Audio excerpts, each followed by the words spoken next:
ETF index mutual funds నేర్చుకుని stock మార్కెట్లో రాణించాలనుకుంటున్నారా? వెంటనే ఈ నెంబర్కి కాల్ చేయండి.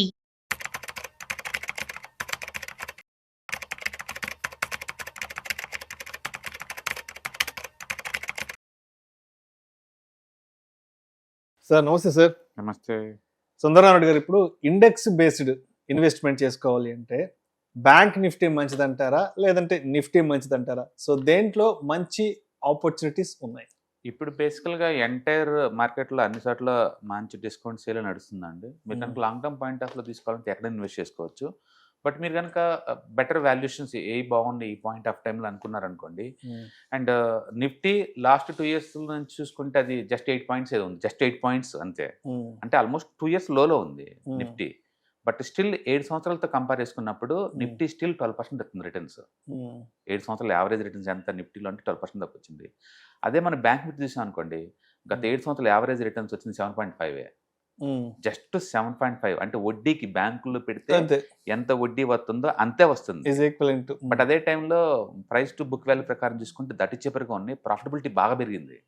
అంటే పర్టికులర్గా గవర్నమెంట్ బ్యాంక్స్ అయితే ఈ సంవత్సరం combined profit more than 2 lakh crore వచ్చింది.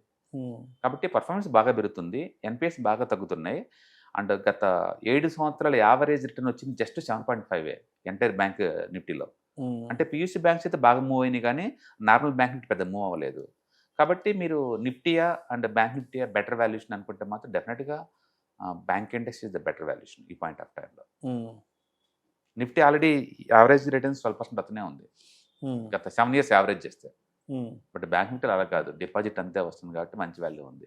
రీసెంట్గా హెచ్డిఎఫ్సి బ్యాంకులో ఇష్యూస్ వల్ల అది డౌన్ అయింది కదా, దాంతో బాగా కొలాప్స్ అయిపోయిందండి బ్యాంక్ నిఫ్టీ. దాంతో యుద్ధం బీనైంది కదా, బీనైన తర్వాత ఎక్కువ డౌన్ అయింది. నిన్న చూస్తే ఒక్క గవర్నమెంట్ అంటే పబ్లిక్ సెక్టర్ బ్యాంక్స్ నిన్న 4.5 పడింది.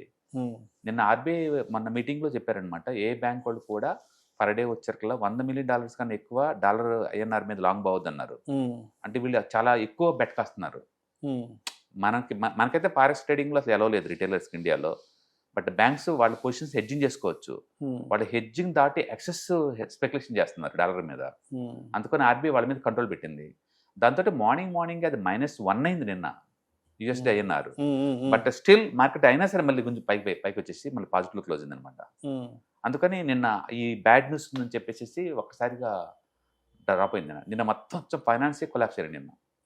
లిటరలీ బ్యాంక్ నిఫ్టీ 3.5% డౌన్ అయింది నిన్న ఒక్క రోజులోనే.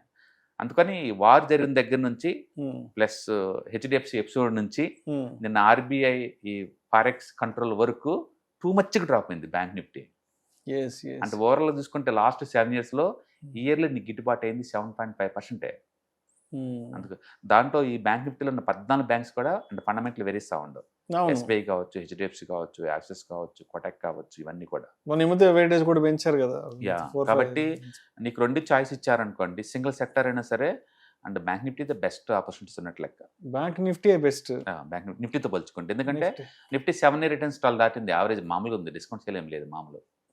ఇప్పుడు అంటే బ్యాంక్ నిఫ్టీ గురించి మాట్లాడుకుంటే అంటే బ్యాంక్ నిఫ్టీలో వోల్టాలిటీ ఏమన్నా ఎక్కువ ఉంటుందేమో నేను అనుకుంటున్నా, సింగిల్ సెక్టర్ కాబట్టి. ఎందుకంటే సింగిల్ సెక్టర్ ఆర్బీఐ నుంచి వచ్చే ఏదో ఒక న్యూస్ కోసం వెయిట్ చేస్తుంటది, అటు పడ్డమో లేవడం ఏదో ఒకటి జరుగుతుంది.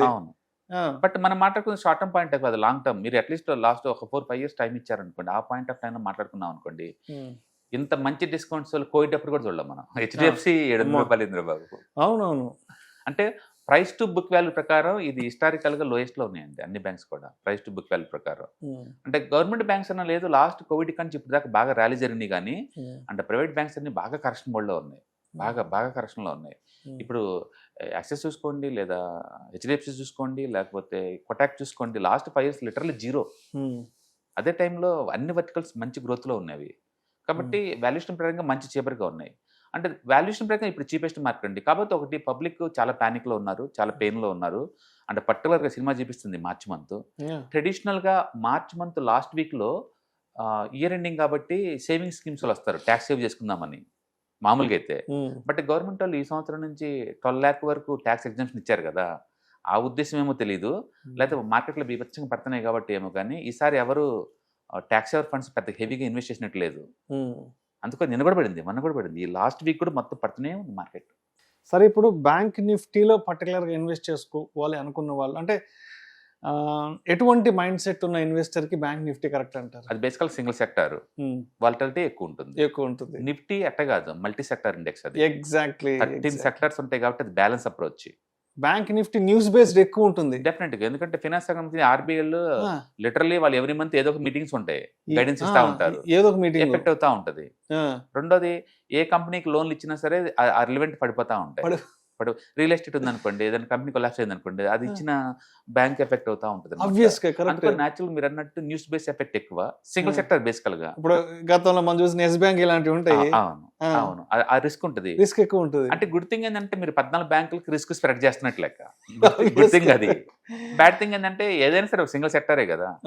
ఫస్ట్ ఒకటి సార్, నాకు రిస్క్ వద్దు అనుకుంటే నువ్వు మల్టీ అసెట్ జోన్ వెళ్ళండి. మీరు విత్ ఇన్ ద సింగిల్ ఈక్విటీలో ఎన్నిసార్లు ఎన్ని తీసుకున్నా సరే, మీరు ఈక్విటీలో ఉన్నారు కదా, వరల్డ్ మార్కెట్ పడితే ఇది పడుతుంది కదా గ్యారంటీగా. అందుకని విత్ ఇన్ ద అసెట్ లో డైవర్సిఫికేషన్ కాదు, మల్టీ అసెట్స్కి వెళ్ళిపోండి డైవర్సిఫికేషన్ కావాలనుకుంటే. అప్పుడు ఏమైంది, గోల్డ్ పెద్ద డ్రాప్ అవ్వదు, రేట్స్ అసలు డ్రాప్ అవ్వవు పెద్దగా, డెట్ పెద్ద డ్రాప్ అవ్వదు, ఈ 3 స్టేబుల్గా ఉంటాయి కదా, అవి ఈక్విటీని బ్యాలెన్స్ చేస్తాయి. ఇప్పుడు నిన్నే చూసుకోండి, నిఫ్టీ 2% డౌన్ అయింది, గోల్డ్ సిల్వర్ ప్లస్ 1.5% పెరిగింది కదా నిన్న, అప్పుడు బ్యాలెన్స్ అయింది కదా. అందుకో రిస్క్ తగ్గాల, first priority goes to the multi asset allocation funds, దానికి వెళ్ళండి. కొంచెం రిస్క్ తీసుకుంటే అన్నాం అనుకోండి, అప్పుడు ఈక్విటీ రండి.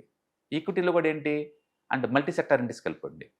లేదు నాకు కొంచెం రిటర్న్స్ ఎక్కువ కావాలనుకున్నారు అనుకోండి, సింగిల్ సెక్టార్కి వచ్చేసేయండి, అట్లా అనమాట.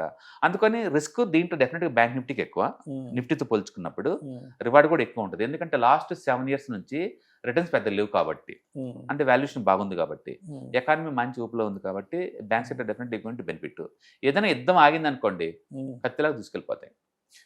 యుద్ధం అన్నిటికీ యుద్ధమే, సైకలాజికల్ కావచ్చు, రూపీ స్ట్రెంత్ కావచ్చు, లేకపోతే ఎఫ్ఐఎస్ మనీ ఇన్ఫ్లోకి కావచ్చు, ఏటికని కావచ్చు, ఈ యుద్ధం ఆటంకిలాగా ఉందన్నమాట.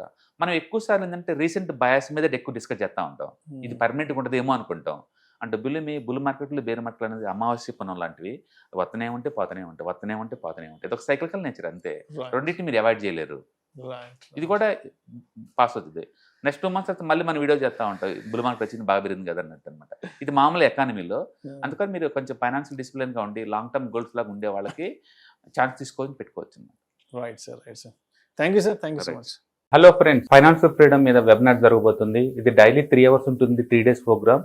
దీంట్లో మీకు ఫైనాన్షియల్ ఫ్రీడమ్ ఎలా సాధించవచ్చు via with ETFs, index funds, mutual funds ద్వారా డీటెయిల్ గా ప్రాక్టికల్ వేలో మీకు ఎక్స్ప్లెయిన్ చేయబడుతుంది. అండ్ దీంట్లో ఎనీ డౌట్స్ ఉన్నా సరే ఇమీడియట్ గా వెబినార్ లోనే ఎక్స్ప్లెనేషన్ చెప్తారు.